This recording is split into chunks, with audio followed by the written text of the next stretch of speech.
Well, today we have a Midland 2001, which the gentleman has bought from a car boot sale, and looks like he's put a coat of paint on it.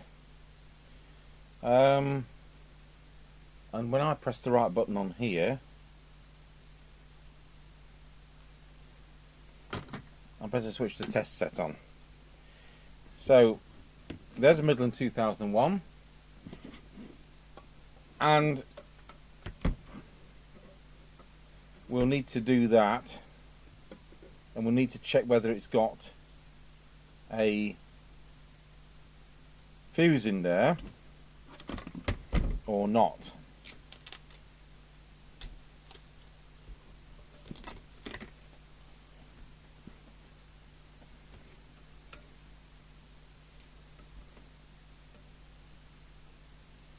And the answer is no, it doesn't have a fuse in there. That doesn't make the trip very well.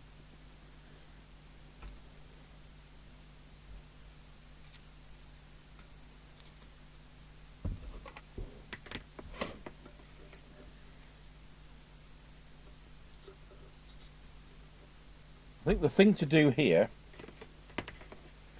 is, rather than sell him a new power lead, is to put an inline fuse in that, and that keeps his costs down a little bit.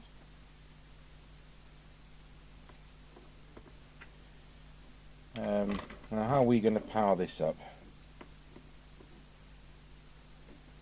So the next thing, I think he said it had a cat call box on it. And he removed the cat call box and then found it didn't work at all. And the other thing is, it's come with a Cheiza microphone, and if that works, well, the mic plug's hanging off, so that needs redoing. So it isn't straightforward, and you know, we don't do mic repairs, but when you're dealing with end users, what else can I do? I've got to do the mic repair, haven't I? It's come with the side bobbles, and people who are sending radios in, I would request people not to send those side thumb screws in, because we have a tendency not to send them back.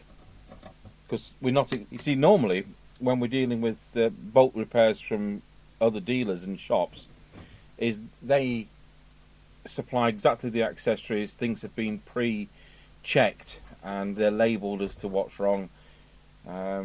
Because what the shops are normally doing is paying for a retune and test only, and of course all these little things add to the bill. Now we've got self-tapping screws in there, so I may end up having to re-thread the holes if they've been ruined. I think in view of him having cut a catcall box out, we will... The right mismatch of screws. I might have some silver screws, but we tend to just buy the black ones, to be honest. And I know there should be silver ones for this set, but the trouble is, it's already had the kiss of death, hasn't it? So it's not like it's some pristine original. This is a screw that's pushing in. So the best thing to do is to get the cutters under it and pull it whilst unscrewing it.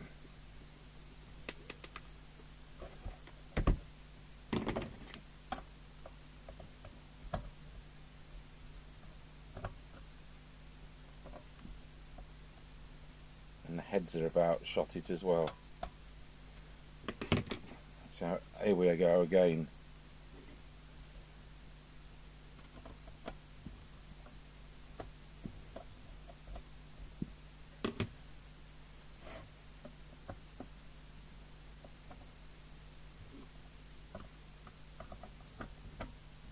And he arrived yesterday.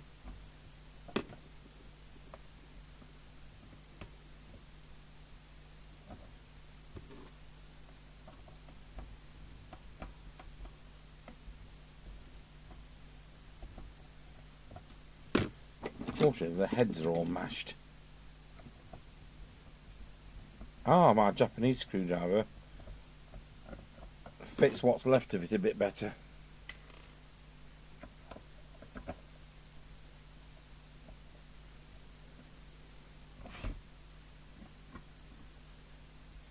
God, we'll run half an hour video just taking the screws out.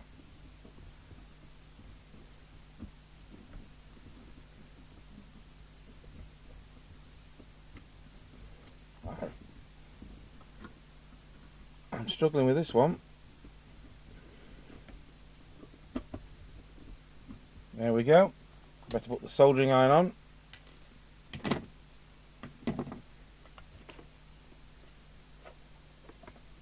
So it's March 1982, so it's a bit later than the first batch. So we'll take the top lid off.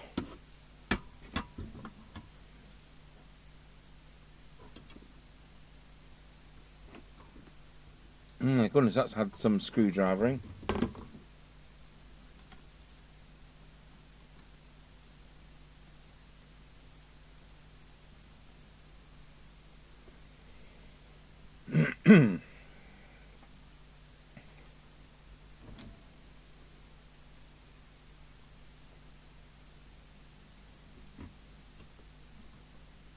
I'm not going to power it up until I've done some of the remedial work, but I won't do that power connector until we know the settee's going to work, otherwise I could be wasting parts and money just to send a set back undone. Yeah, that's certainly seen better days. Right, change glasses, and we'll get down to what's happened to this wiring.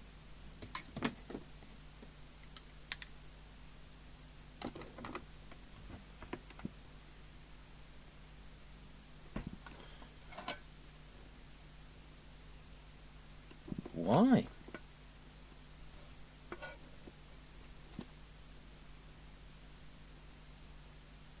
What's the trimmer capacitor for?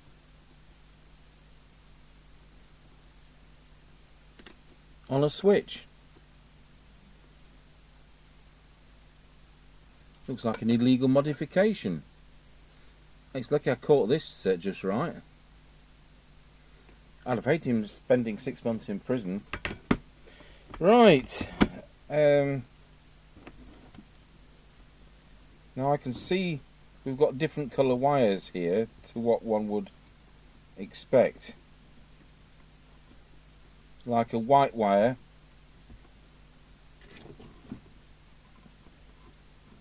becomes a different colour when it comes out from this bundle of joy.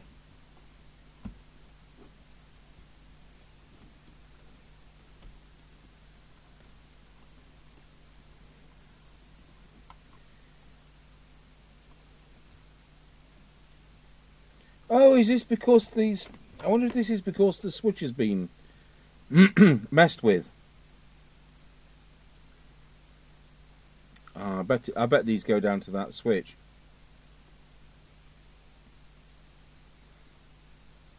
So that's what that's going to be.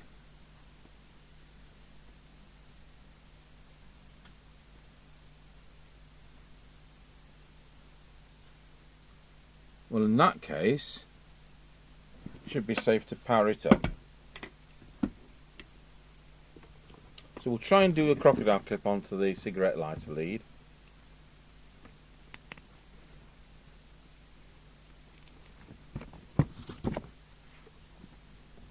Power supply on, 13.8 volts power. Now I'm not going to use his Cheiza microphone at this stage.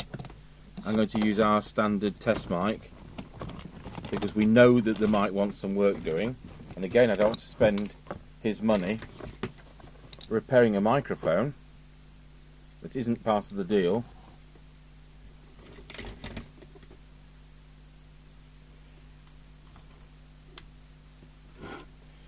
So it comes on channel 39, channel 20. I think for safety I'm going to put one screw in this bottom.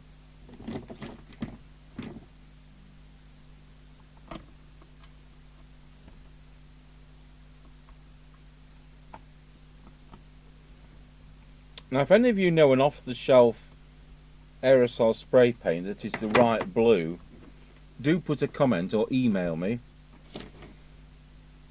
because it'd be useful to know, and we could do a video of respraying one of our dreadful ones.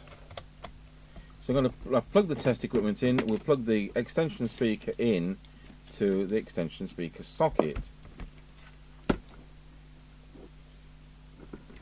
So he said he didn't know whether anybody was receiving him, but if that switch is an illegal frequency shift, he wouldn't know what position that would be in to be okay, I wouldn't expect. Right, let's have a look what happens when I press transmit. I'll tell you what, oh, I've already got picture in picture on. How did that happen? Well, it does transmit.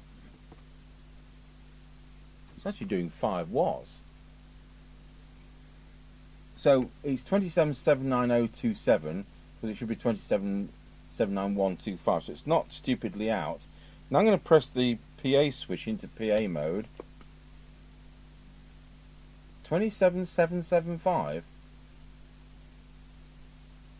Yeah, well, as you can see, that's something which is going to have to come out. And it also it did stumble a bit to do that. So so if we go to channel 40, let's get my fingers round this. So channel 40 should be 99125. If we flick the silly switch, it won't transmit up there. So go to channel 1, it should be 2760125, and the switch is dirty, and because it's off frequency, because the radio is off frequency. If we flick the silly switch, it becomes what?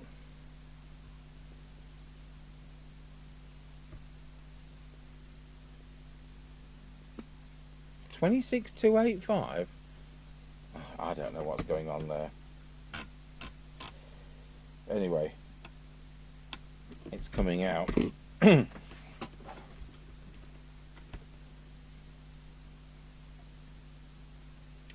the trouble with these, legality aside, because that master oscillator of 10.24 megs is the only frequency reference, so the synthesizer, the phase lock loop chip, gets all its transmit and receive frequencies from the 10.24 crystal. And part of that is it's generating the 455 and the 10.695 for the IF, the intermediate frequency. So if you shift that crystal to another frequency, the IF is then wrong, and so the receive is going to be a pile of poop. So that's why these things don't work anyway. So our best bet, we're going to have to just, I'm going to just have to see what's happened and restore that immediately to normality, or we won't be able to set anything up.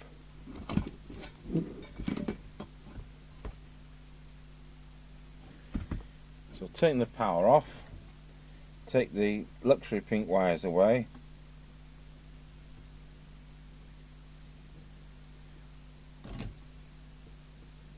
and I'll just cut those off for now.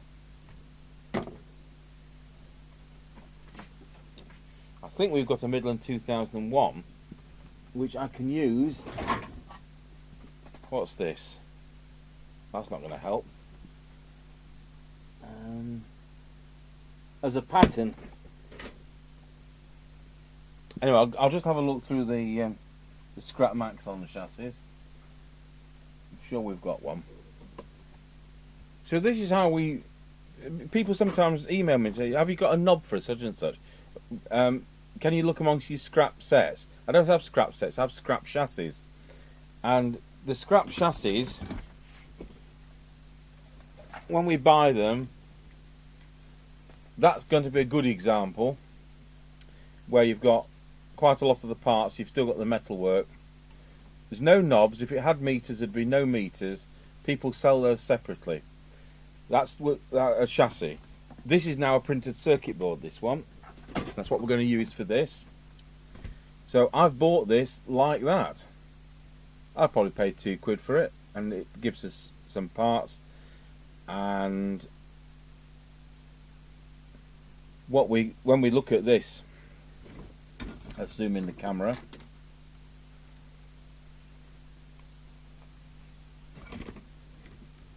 So I can just see my, if that's, yes, that's there, that's where our wires were between that point and that. So if we look at this scrap board,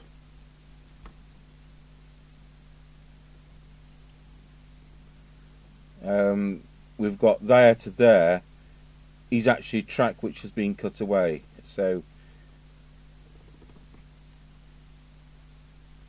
that's the first thing we're going to correct. It looks like they've messed about with that. I'll check that for continuity.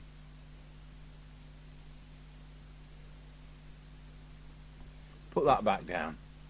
I'll just cut the power from the power supply.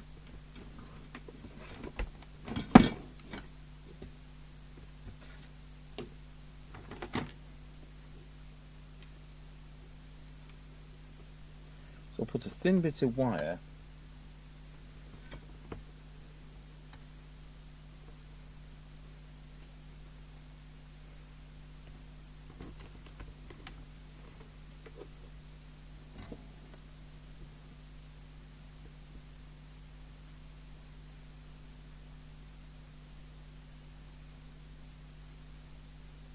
probably the best bet is to bend that leg down.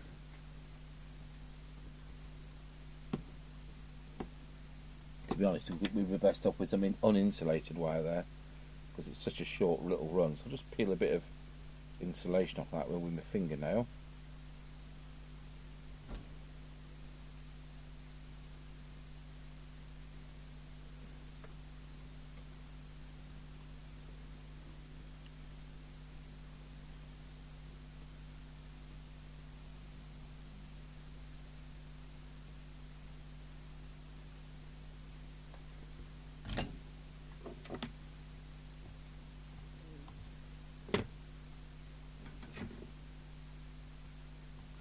And as promised, we'll just check that potentially dodgy looking bit of track.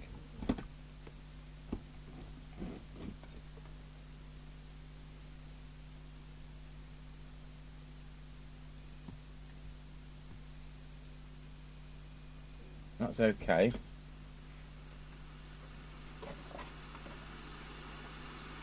What we will do is put some isopropyl alcohol on that, because there's something eating into the track just there. Now I've also observed there's a capacitor there, so we'll just bring back our printed circuit board.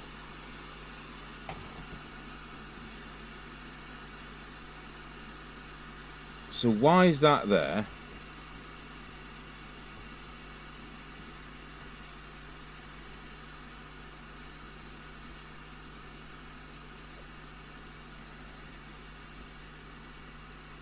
Anyway, we'll see whether that causes any bother.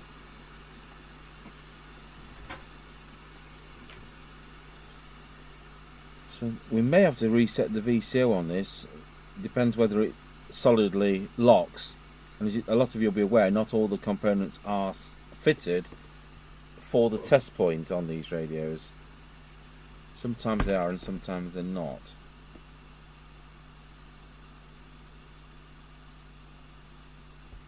I seem to recall it's about there where the missing parts are.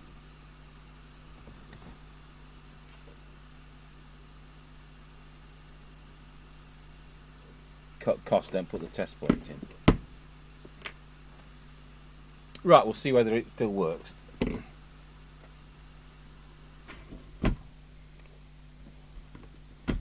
Now we're not lit up. Why aren't we lit up? Because we're not switched on. Right, channel 20. Okay, let's see whether we've got transmit now. We have, and let's get it on frequency. So as you can see, with 2779047. So we'll adjust that with the usual trimmer.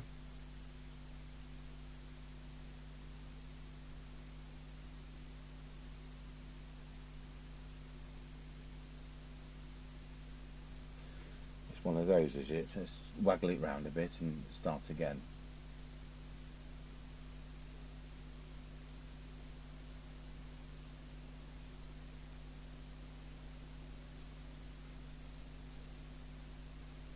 You can get a dirty spot over 40 years.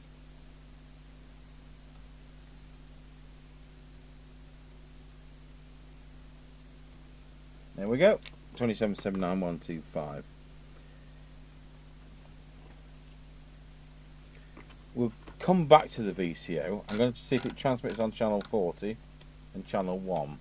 So channel 40, we are transmitting 2799125. Channel 1, we're not transmitting. So just as a compromise, let's just adjust the VCO till it does. So it's now transmitting on channel 1. It's now transmitting on channel 40. It's still transmitting on channel 1. So it's probably more or less where it should be. I'll have to see whether we've got the test point there or whether that's going to be the method. But I haven't got the service manual out right now.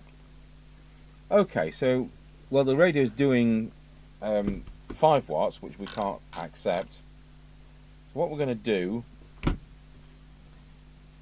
is we'll do a tune-up. You might think, well, it's already doing 5 watts, but it needs them setting correctly, doesn't it? It's actually 4.8 when I look at it. So maximum, I think that must be receive. No, it's not, it's transmit.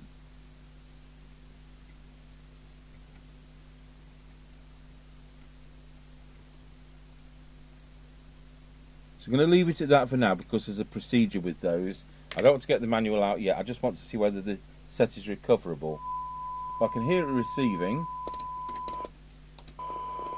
turn the squelch down. So we'll look at what it's doing synad wise.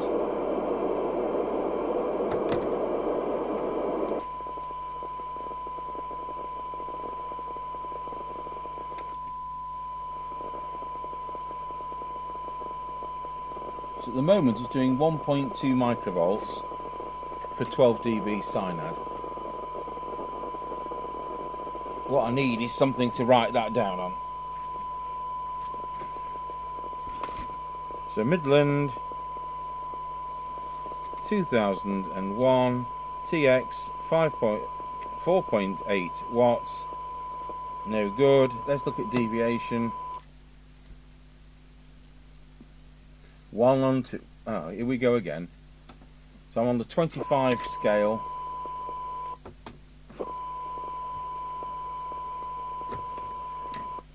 Wallow. So we got there.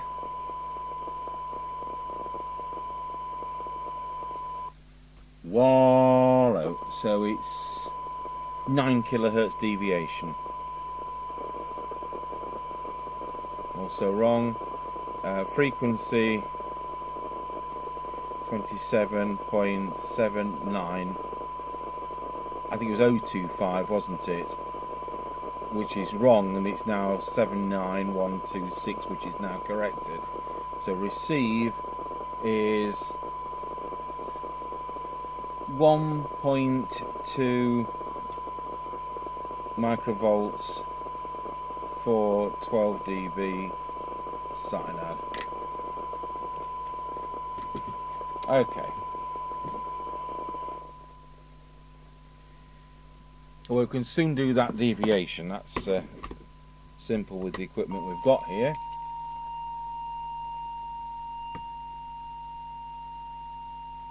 So we'll go back to the 5 scale. As you can see, we're off the clock.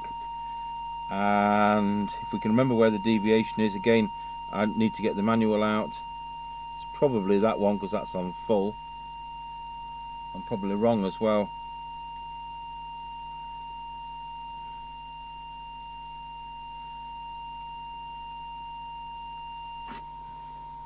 You know what? I'm going to have to get the manual out. Right, I've printed off the trader service sheet for the Midland 2001, rather than using the useful but not necessarily well translated instruction book. Now this should be A3 and I printed it A4. My A3 printer is currently in storage while we're having all this building work. And so the first thing they're going to do is we'll get this, we'll try and get this test point found. What they think you're going to do is check the frequency of 10.240460 on pin 12, but we set that with the transmit. So that's how we do it. There's no reason not to. So select channel 40.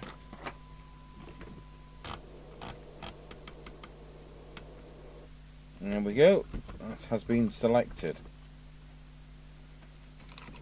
Let's turn this picture-in-picture off. It's not on. Oh, don't say it's not been on at all. I look across, see a red light, and it could be the record light. So test point is between 156, 160 and C209.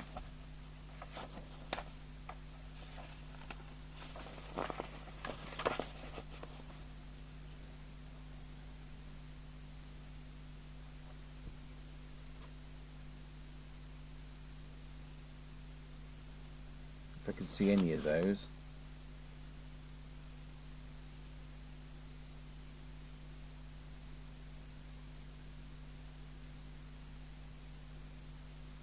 There's 209, and there should be test point 1.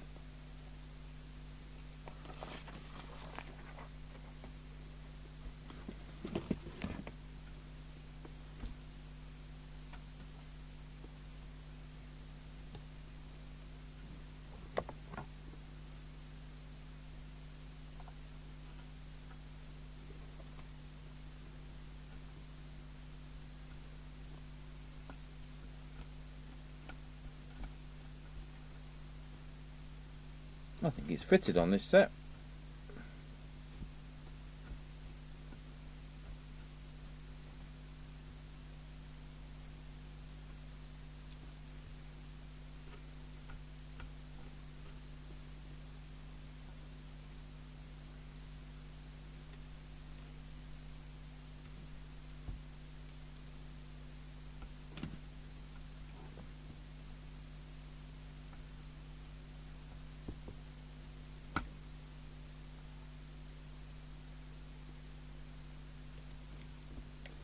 So 150, there's 209, there's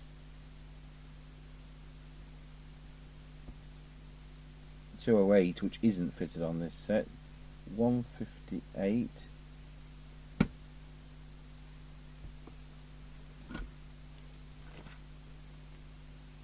see whether we can get a prod onto one of the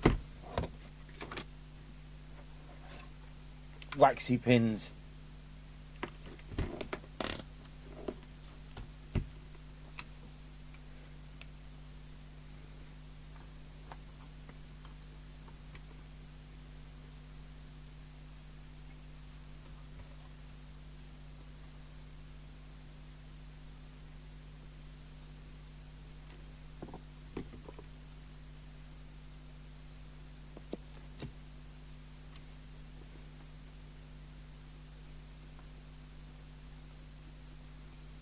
So we've got 4.7 there.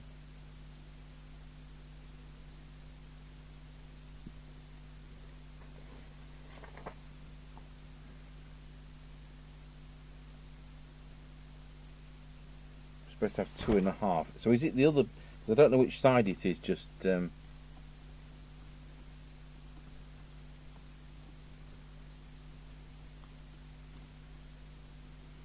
well, let's see whether it'll adjust to 2.5. So what we're in, transmit or receive, let's have a look. Select channel 40, switch to transmit.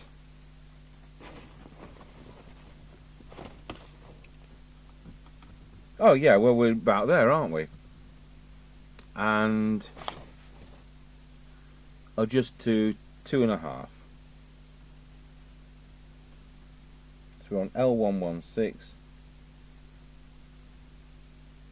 It's only the merest touch to get it where they want it. So where I was looked like it was about there, a bit high. We'll just pop that down. 2.48, that'll do. And then what do we do? Select channel 1. So we're now on channel 1.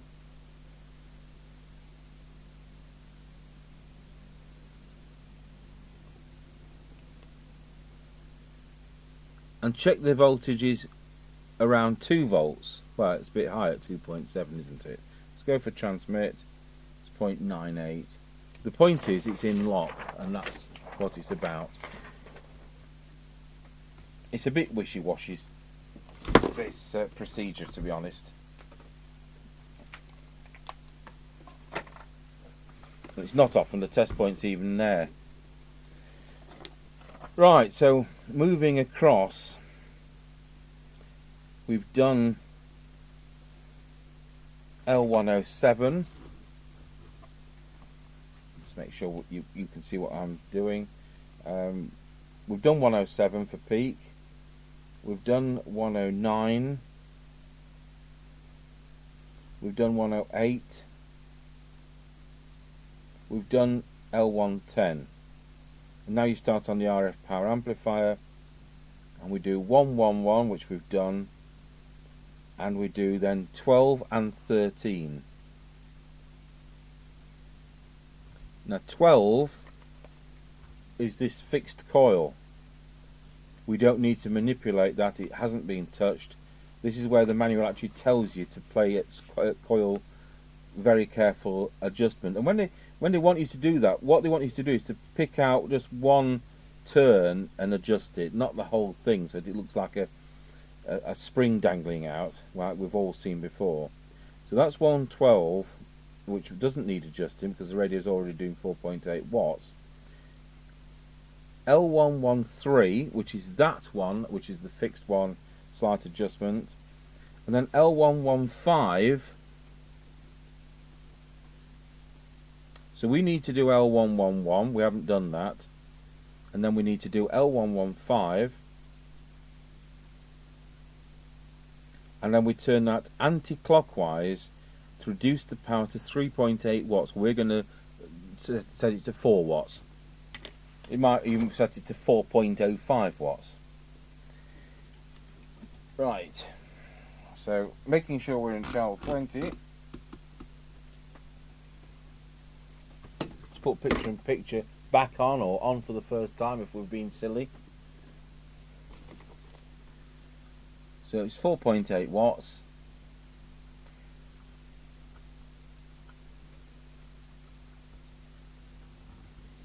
Get the soldering iron to that because it's somewhat. It's going to take us long to reconnect that PA switch as the rest of this job. That's actually brought it to exactly 5 watts. These have to be done, you know, you think, well, why do you need to adjust this? They have to be done just so we're not putting out spurious emissions. Now, I don't need to put this on the spectrum analyzer unless Mr. Chippy says so. You know, if he gets a scratchy corner and he says, no, that radio doesn't sound right for 4 watts, that's when we put it on the spectrum analyzer. And we've had sets where we've had them where they're doing an Amstrad with the resistor linked out, was showing something like 7 watts, and in actual fact 4 of those watts were on aircraft band. So it says turn anti-clockwise for this one. This is L115, this is the final one, and this is, they say, to 3.8 watts, but we're going to make it a very full 4 watts.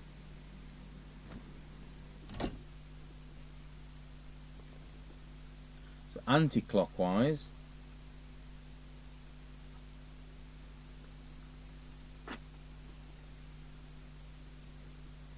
And now if I key up, we have a very full 4 watts.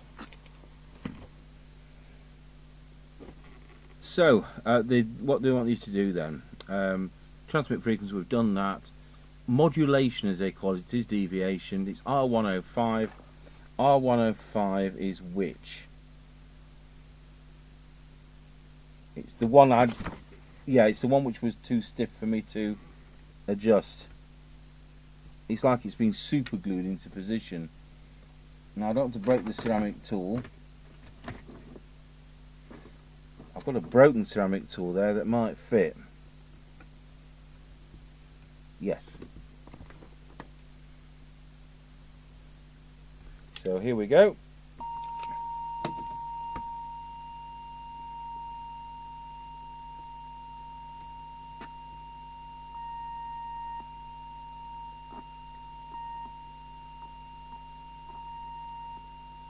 Now that's either dirty or broken, so put some service oil switch cleaner on it.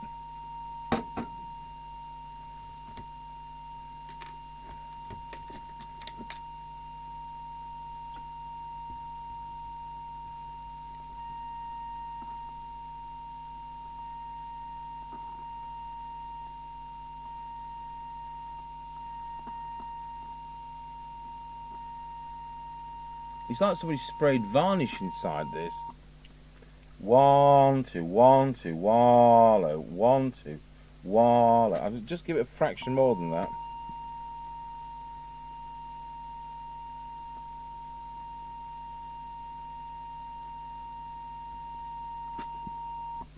One, two, wallow, wallow. That's it.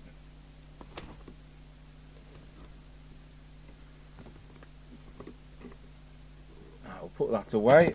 So 105 was that one. Now they want you to, which is the lower one of those two, they want you to do what? The RF power meter was the one which I thought was deviation at the back.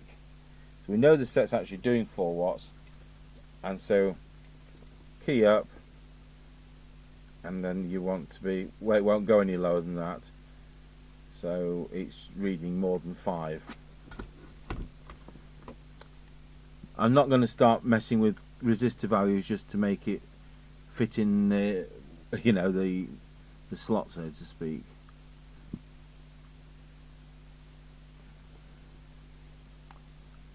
Okay, so we move now onto the receiver.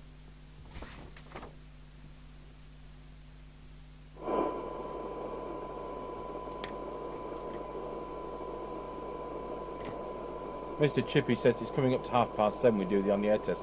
So is there any chance of this set being ready? There's not a chance because I've got this switch to rewire, and that'll be tomorrow.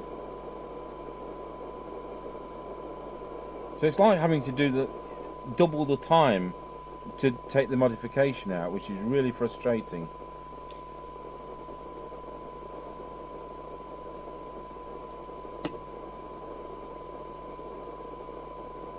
I'll just pop that exactly onto frequency. Just check the radio's on frequency. Is right. So what we want is about 4 dB on the synad meter. Oh no, we don't. First of all, we're going to do the detector, because on the Maxon chassis, which this is, the detector really can go out. So we're looking at the oscilloscope. No, not the frequency counter. Looking at the oscilloscope. Maximum recovered audio. Somebody's definitely had a varnish inside this.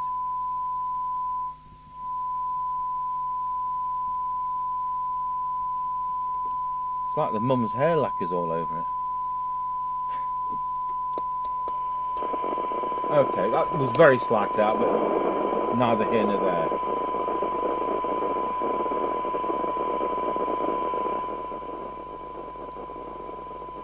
Keep the volume as low as possible, because not everybody seems to like that noise.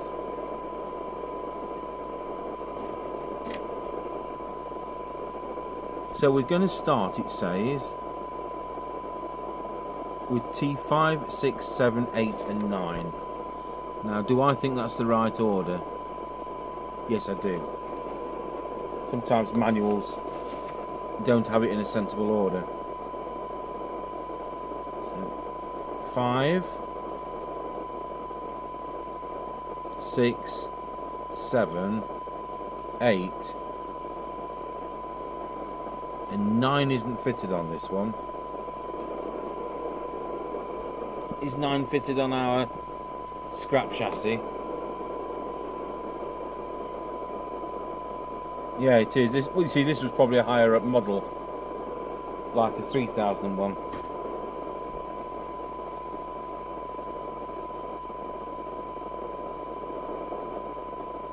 Wow. What a massive improvement on the first one.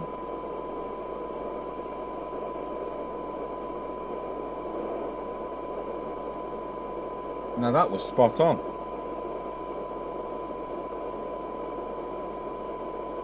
Just put a bigger signal on this one.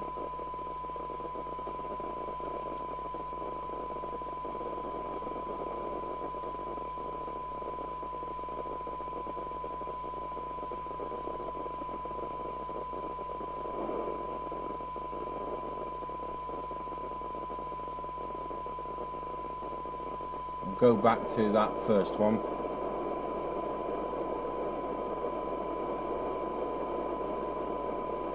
Recheck the second one because it can be interactive. Yeah, it's like go back to the first one. They can't do this at the factory. That's why they always work better when they've had a meticulous tune-up like this. Right, let's read off what we've got now. It'd be funny if I'd fixed it worse. There's 12 dB. Hopping around a bit. We've now got 0.89.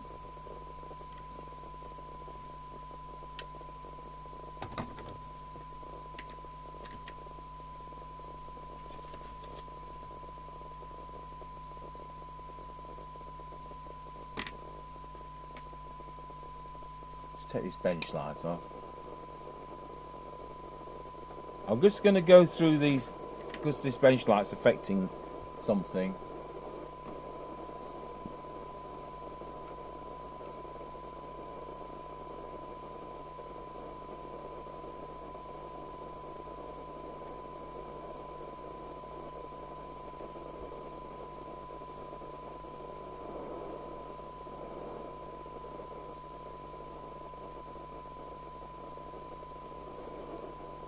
That's definitely it, there's no more. So we'll just read that off again.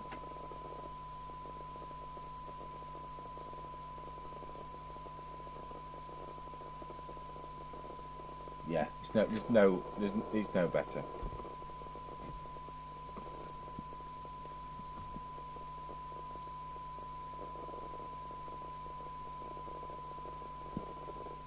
So it's not the most sensitive set in the world, but there you go. It's competent enough. Now then, go back to the bench light on, so you can see what I'm doing. We're going to want to set the S meter if you can on this set.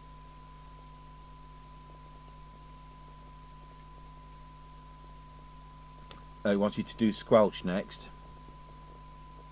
So I will. So I'm going to put squelch to full. I'll put this on the attenuator controls. And I want the radio to come in, open up by the time it gets to an S9 signal of 100 microvolts. So 3 microvolts, 10 microvolts, 30 microvolts, 100 microvolts. 200 microvolts, 1 millivolt, 3 millivolt, it comes in at far too strong. So we need to adjust the preset, which is RV101. There's RV101 until the squelch comes in. There it is.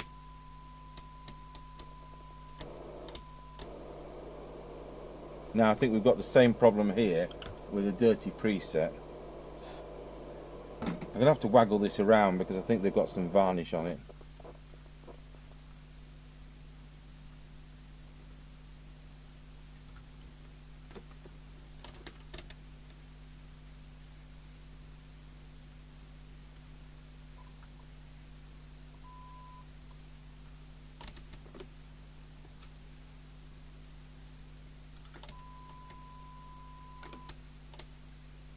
Well, it's 300 microvolts.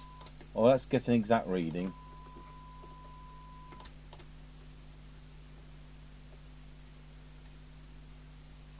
(250 microvolts for maximum). So I don't like it to be as strong as that, but that's okay. So now we'll do the opposite. We'll turn the signal generator to standby at 0.3 of a microvolt and switch it to standby. The red light shows us that. Turn the squelch down, set threshold on the radio. That's threshold. Let's see when this it opens up. Straight away. So it's coming in at just over 0.3 of a microvolt, and it's leaving at 0.2. So that's an excellent squelch sensitivity.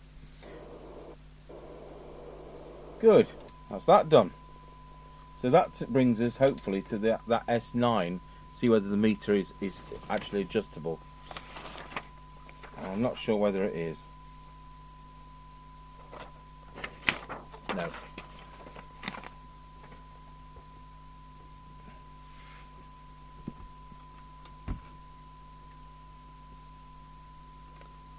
So it's not mentioned in the manual, but I've got a sneaking suspicion it's that one up there.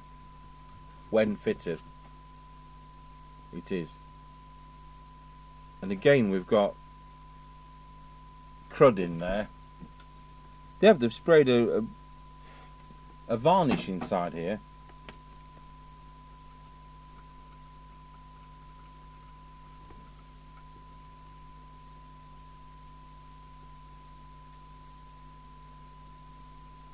So that's now showing S9, which is where it should be. Right, I'll just check deviation's still deviating. 1, 2, it certainly is.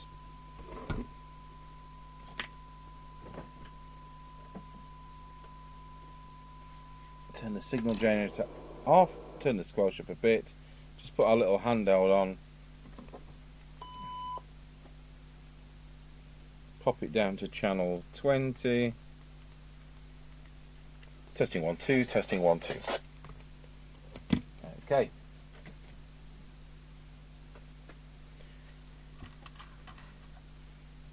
So I can't see any iffy capacitors, and that's quite normal with these. They may be 40 years old, but I haven't changed more than 2 or 3 capacitors, and that's usually because they've been overvolted.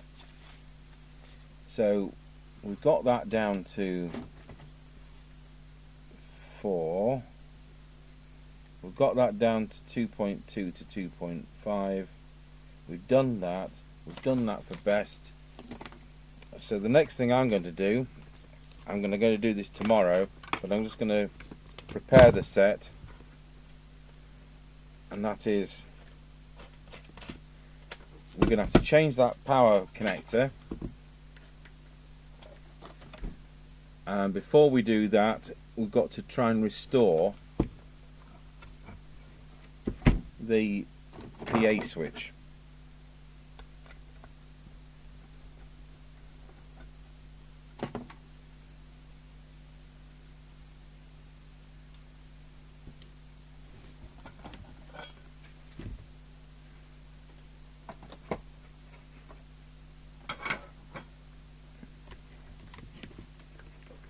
And the snag there is we don't know what colour wire goes where.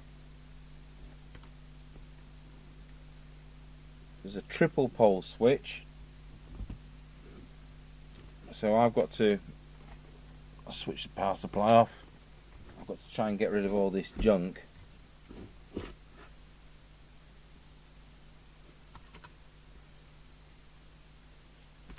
That wasn't hard because it wasn't well soldered.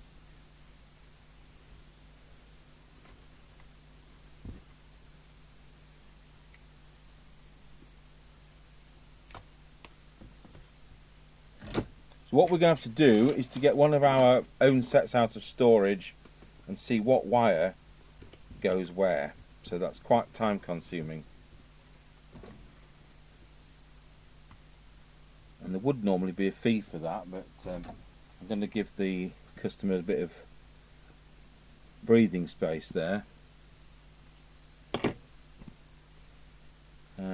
If we can even pull it off, that is.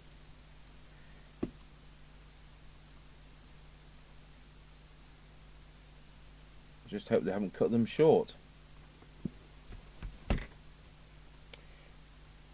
Right, so we'll leave it at that, and I'll start this again tomorrow. Right, I found a Midland 3001, which I've got on my left, and I would suspect that with it being the same chassis, that the wiring's the same. So I've whipped the front off this, and we've had a look at the wiring down there. So it's a triple pole changeover switch. So with the meter upwards, the left hand pole, so that's in the going to be the CB position. We've got red to the top, we've got brown to the centre, and no connection to the lower.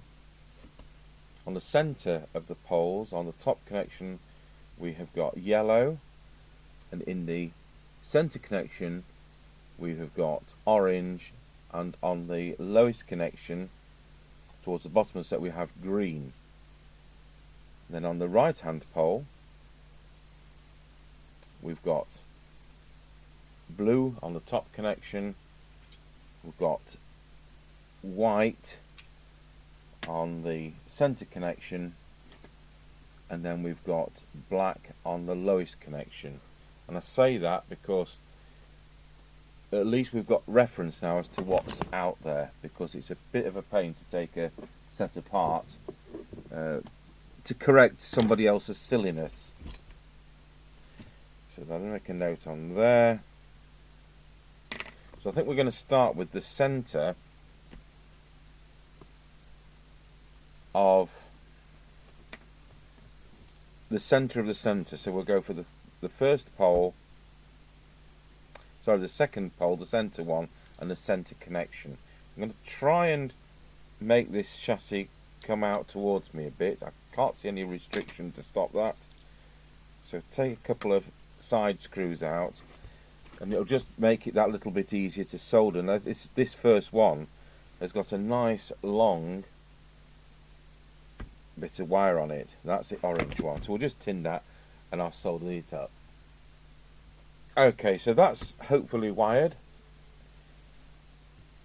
So what was it? 1, 2, 3, 4, 5, 7, 8 wires to get in there. So we'll put that back, but I won't put the screws in. Now the next thing to address is this power connector, which is glued in and has been wrecked, I think the word is. I don't think they're just pins, I think they're soldered into it, yeah. So what we need to do is to put a new connector in there. I'll be charging for the connector, but I won't be charging for the labour. But I wish people would mention when there's these kind of problems, because it helps us assess when we're pricing them up by email. Right, so Mr. Chippy's custodian of the crimp tools, I've soldered these on, and this is the correct way round. Most of the way round it came out. So the housing has got the latch speaker lid, the latch is that way, so I think there's enough wire for me to put those in. That's clicked in place, that's clicked in place, and hopefully it will just go in and latch, and that's it, we're done. So that's what's come out, so we can put that in the vertical filing cabinet. So I'm going to put his front through the dishwasher along with the knobs, because I may as well. And I've never harmed one of ours, so I don't see why I should harm one of his. It just seems the right thing to do. In the meantime, we'll connect this up.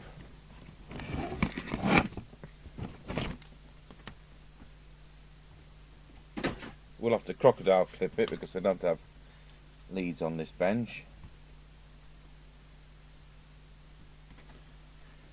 Power on.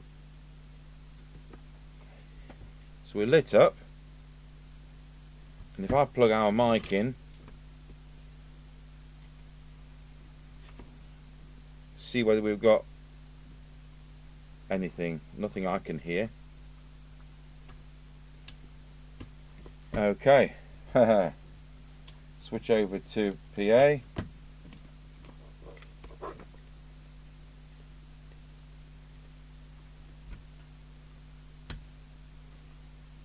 Of course, we could always have a duff switch, which is why the set wasn't working properly with its illegal modification. But it's certainly wired right.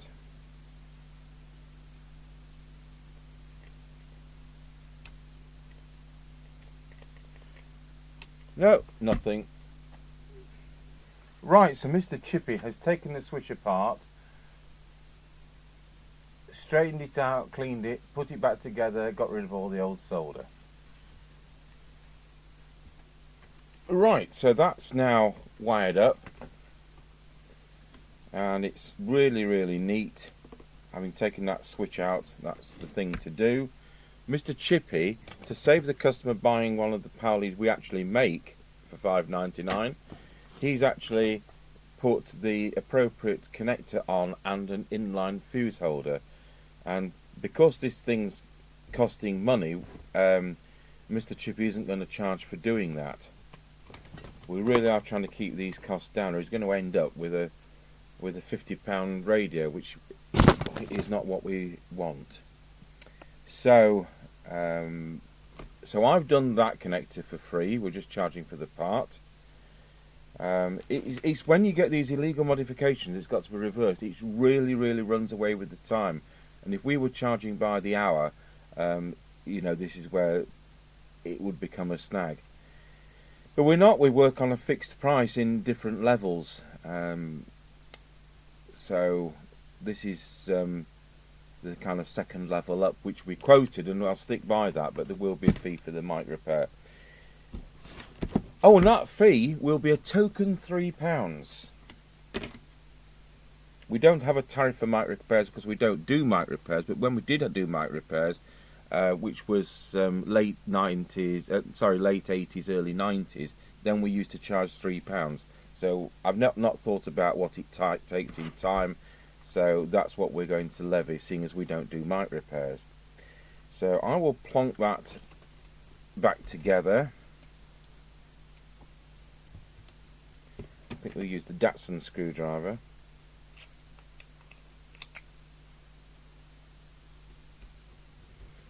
He'll get more to the gallon that way, won't he? So that's a kind of sneaky way of removing the front, just to hinge it up a bit. So I've had the front and the knobs through our dishwasher. I know the reason I felt safe to do that is if it ended up being destroyed, or we've not destroyed one so far in all the years we've done it, I could have given him a different one, you know. So it wasn't an insurmountable problem. So we've got the front there, which has come detached. It was loose and it's now detached. The escutcheon is detached from the front. Isn't that a wonderful word for now a Friday? And that's in really nice condition. So we're going to use Bostik adhesive, just a dab of that wherever it's gone. I bet Mr. Chippy's pinched it off my bench. And we'll get that stuck back on. And then when you tighten these, just make sure this is snug, because you end up otherwise with, you see these time and time again on all makes of set with these wrecked and split. But this one isn't wrecked yet, and we're going to keep it that way by only being snug with those screws. Chances are if I switch this on, Mr. Chippy will have done his job right, because when he did that switch, he'll have tested it. There we are. And I'll just get our little... I'm on the aerial, I don't need to be on the test set anymore. The radio was tested. Channel 20, testing 1, 2. Yep, that's transmitting. And I was going to run a tapping tool through these threads in the hope... Well, that's a bit... That's not going to be very helpful at all. That's too big.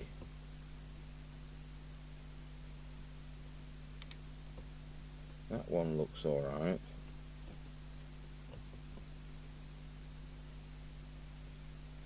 That's cleared that one.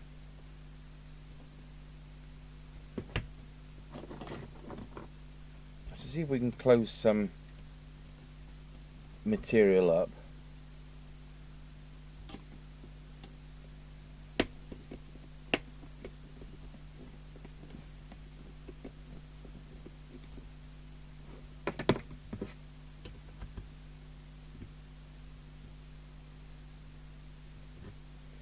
I think that's helped. That's the same again on that one. See if we can close some of that material up again.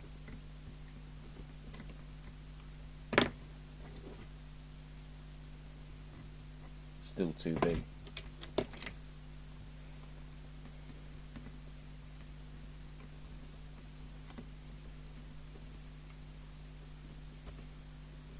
It's not something I want to go and take to the organ workshop and put it in a vise and bash. Might do if it was mine.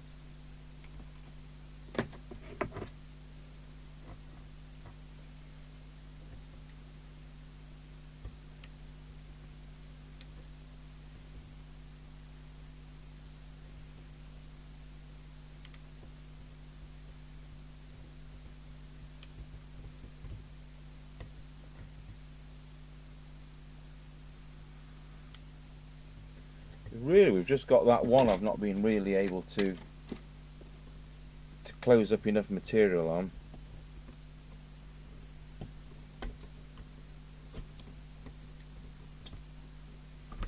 Let's try one more time. No.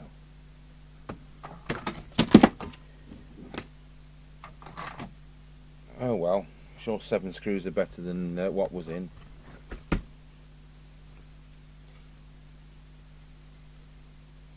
Might be just sensible to get rid of some of that solder.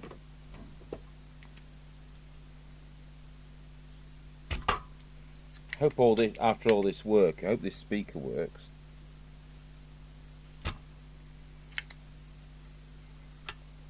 After we did that discussion on the old Radio and Electronics Constructor magazine, I've printed off my scan of Practical Wireless issue number 1 from 1932, so we'll probably do that tomorrow.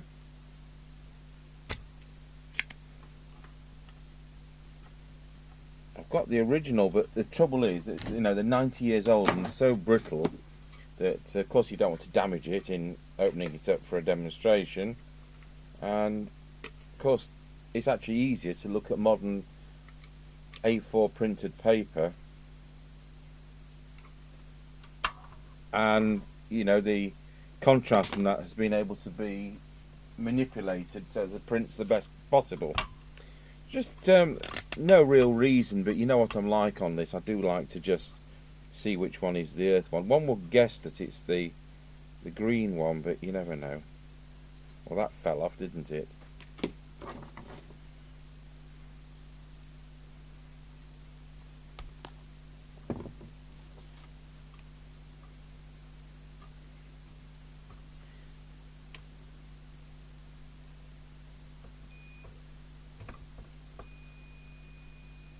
Yeah, that's the earthy end, and just to prove it, we'll do the, that's it.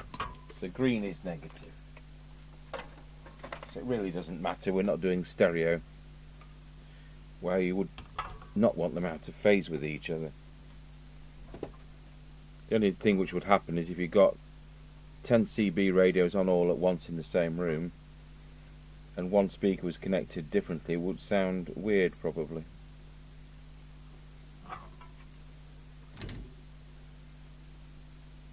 I think I'll just cut that off, and you don't know if one fell off, the next one might fall off, and by the time we've posted this back to the customer and they've kicked it down the railway station steps. Did I ever tell you the time when my late parents bought a typewriter about 1960? Great big cast iron thing, you know. And when it arrived, they bought this mail order. I didn't say that bit. When it arrived, it was a typewriter, as you expect it to be, and the carriage on it was strapped so that it couldn't move, and other than that, there was just a label on it with their name and address. That was it. So it arrived all right. But my mother contacted the company who'd supplied it and said, why was there no box or anything? And said, oh, well, if they can see it's a typewriter, perhaps they won't kick it down the station steps, which they would do otherwise. Now, my mother worked at the Royal Hospital in Sheffield, long gone. Was it West Street? And great big Victorian sprawling thing.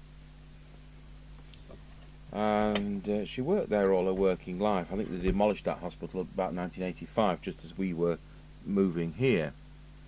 And she, when the NHS took over the hospital in 1948, after a year of building up money and all that kind of thing in the National Health Service, they were able to afford some new typewriters, because these things had been hanging on since through World War II. And my mother got one of these new typewriters, and it was a modern aluminium lightweight affair. And when she came in the next day, day 2 of having this typewriter in her office, she found it smashed to smithereens under the cover. The cover was on it, but it was smashed underneath.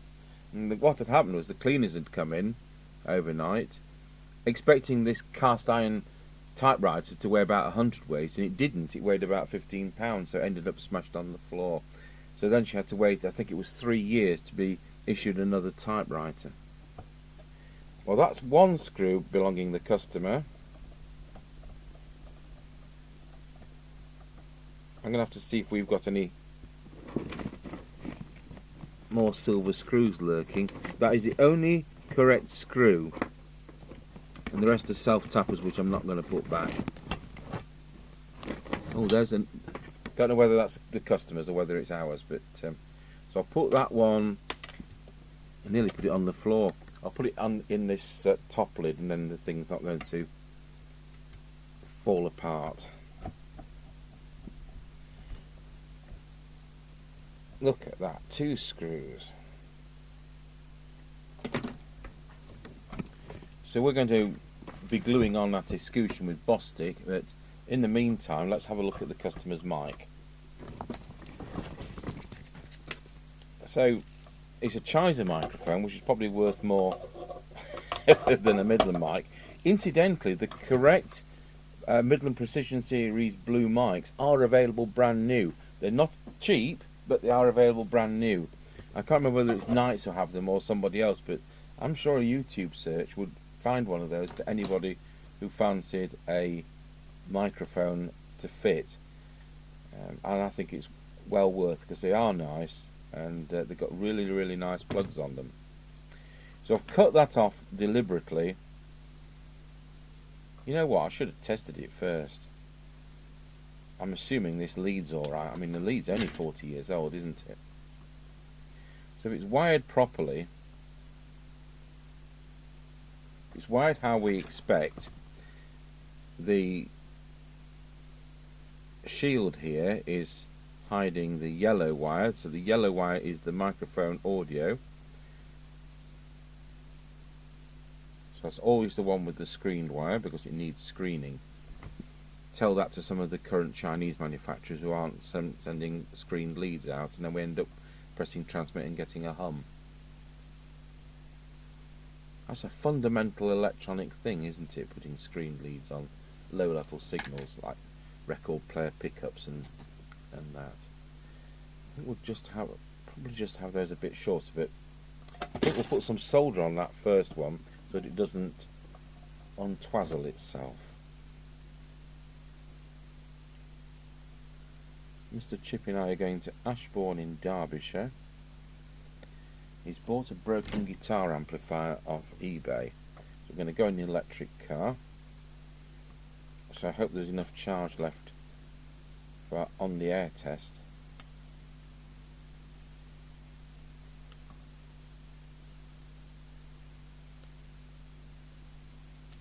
So we'll just tin those.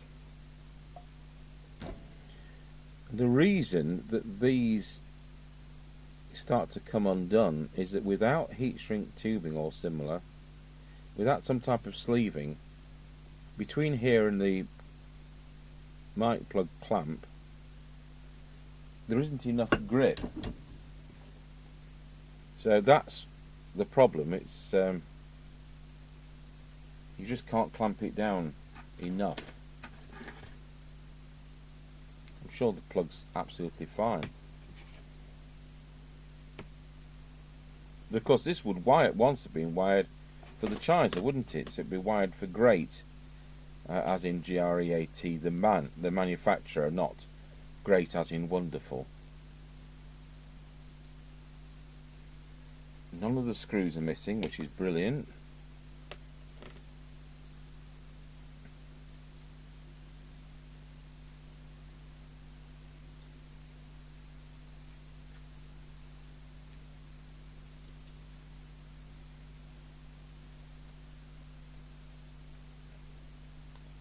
You know, that's really well professionally soldered. So it's mic pin out 1. So it's audio, braid, receive, transmit, and that's exactly what we've got. So get my little mic jig out.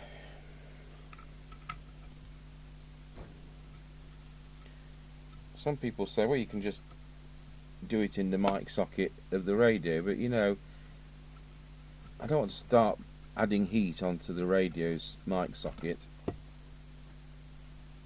May as well just do these 2 at a time.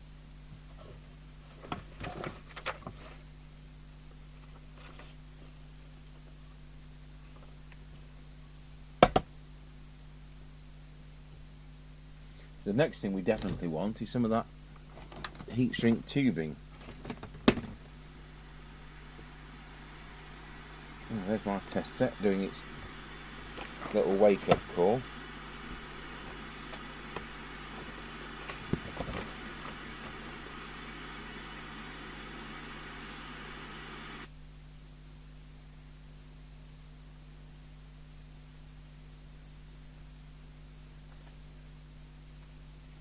Don't forget the boot. There's nothing worse than doing a really neat soldering job only to discover that you forgot to put the boot on, and next time you do a soldering job it's not as good.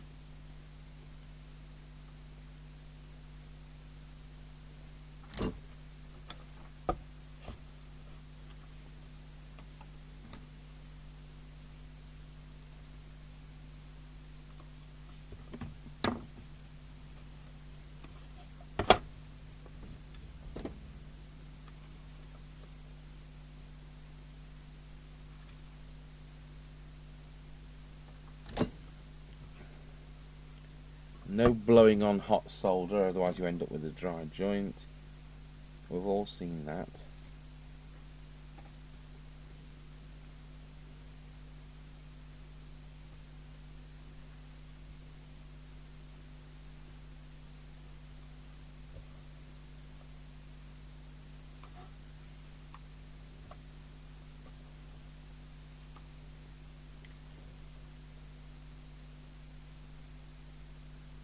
Brilliant if I can get this video out before we go to Ashbourne in Derbyshire. Then we'll put the CB on 19 if we can bear that, and we'll go 19 Roger as we drive through Derbyshire.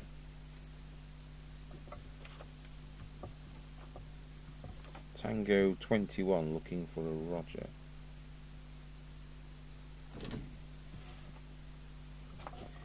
Right, put that back, put that together. Put my piece of sleeving down.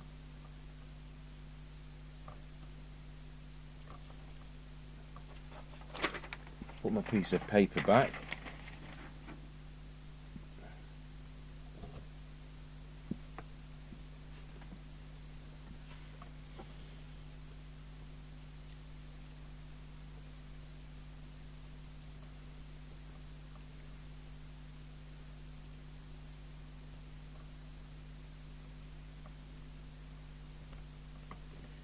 Normally we can just slide these over without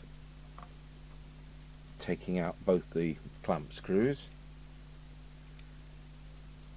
So I'll just start putting that down snugly, then we'll put the teeny weeny screw in, because that's obviously what it's called.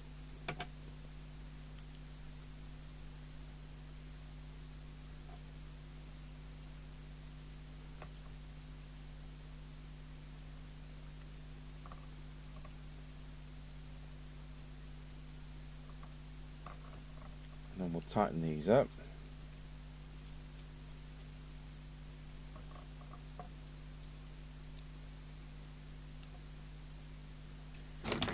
Finish that off on a different bench. I'll just put a bit of heat on that. With it being heat shrink, might just help. And that isn't going to come unclamped. So that does look a better job now. The wires aren't dangling out of it.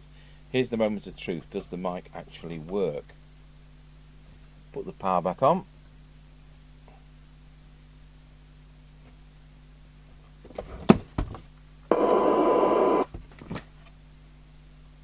And we've got no sound. That's because I was busy telling you stories.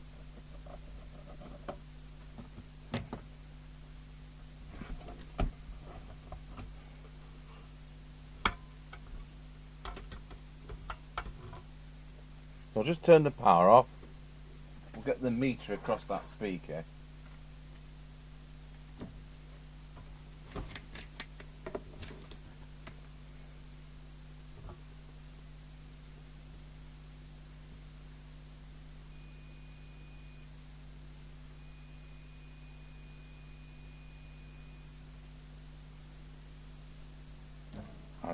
Tell you what I'm going to do. I'll just take one of the wires off in case we're measuring something inside the radio.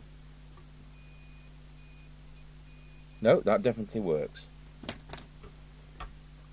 So for some reason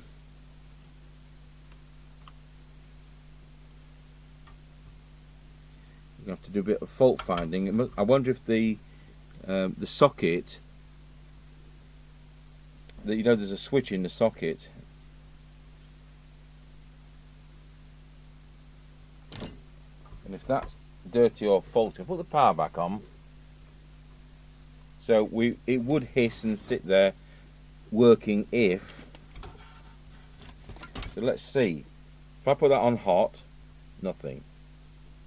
If I plug it into the extension speaker socket,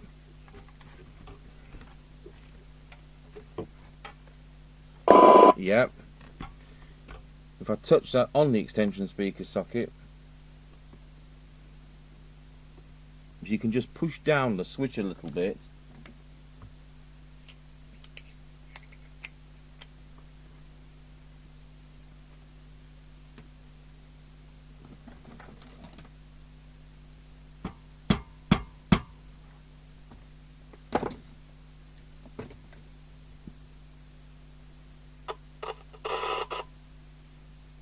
as you can hear,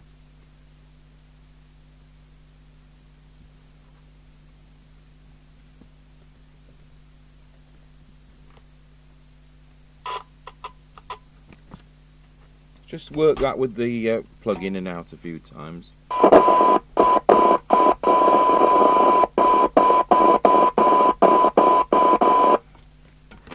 No, we're not getting anywhere, are we? Might have to see whether we can do something with Mr. Chippy's dental hook. Right, I'll go and see Mr. Chippy's Bostic and dental hook. So with Mr. Chippy's dental hook, I've been able to pull the contact upwards, both sides. So there's it with the internal speaker, external speaker, internal speaker.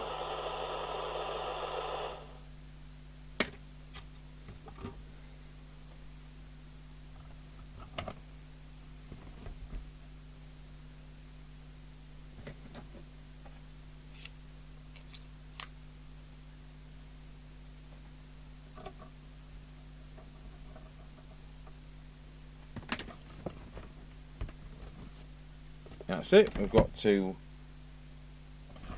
Right, so now we'll disconnect the power and we'll test the power lead. So we've got the customer's existing wire out into his cigarette lighter plug, which is DC cable, which is hard to come by. It's the red and black. So Mr. Chippy's put a fuse holder in. There'll be a 2 or a 3 amp fuse in there in the correct moulding. So hopefully it all fits together.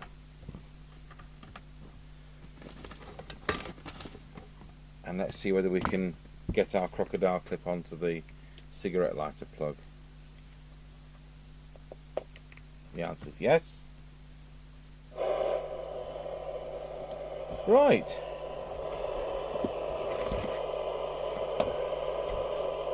Oh, I've just checked there's some audio on this. Testing 1 2. Wallow 1 2 1 2. We'll just listen to that as well. Testing 1 2. Testing 1 2 3 4 5 5 4 3 2 1. 1 2 3. Wallow 1 2 1 2 1 2. I'm going to demonstrate it with our mic as well, because that doesn't sound as loud when we do the on the air test. But I'll tell you what, we'll just check it with that right now.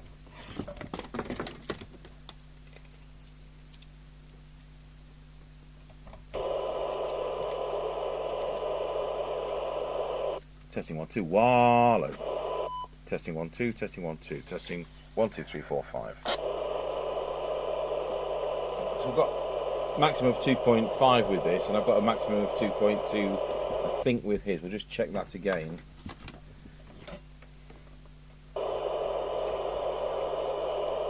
Wallow. Oh, yeah, you can get 2.5 out of it. Testing 1 2. Wallow. Just seems a bit less sensitivity, it probably is. So that's it. We'll set the squelch.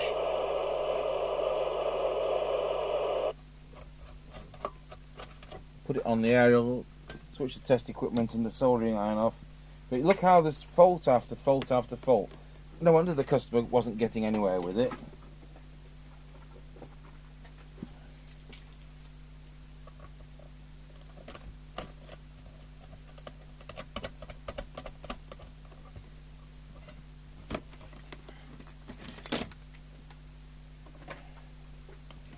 We just really need to put this escutcheon on.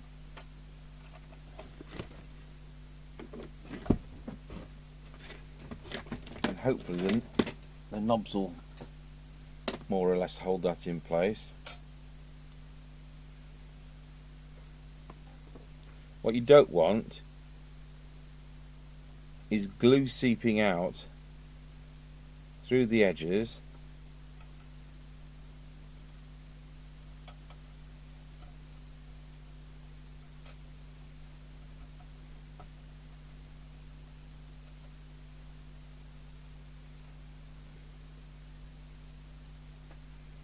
This is an impact adhesive, so we could do both sides, let it dry and then apply it, but we'll just do it straight on. That's a nice escutcheon.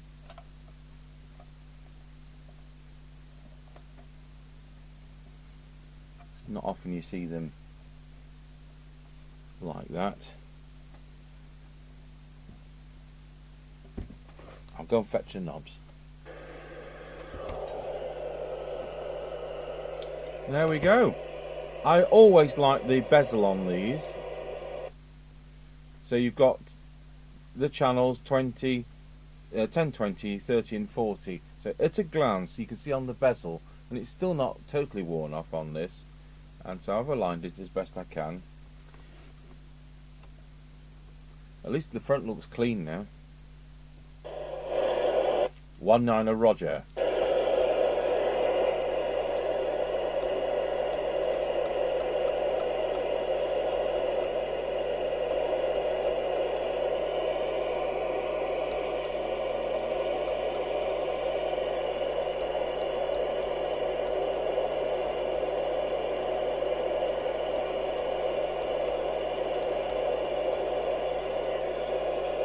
1919 Roger.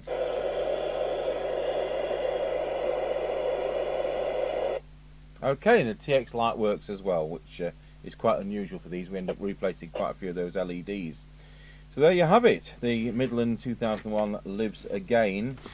So it was a matter of getting rid of the illegal modification out of it, replacing the sockets on the back, doing the tune-up, and sorting out the Duff extension speaker socket, and then of course rewiring the CB PA switch, which was a bit of a pain, and repairing the PA switch, because that's another reason the radio was intermittent.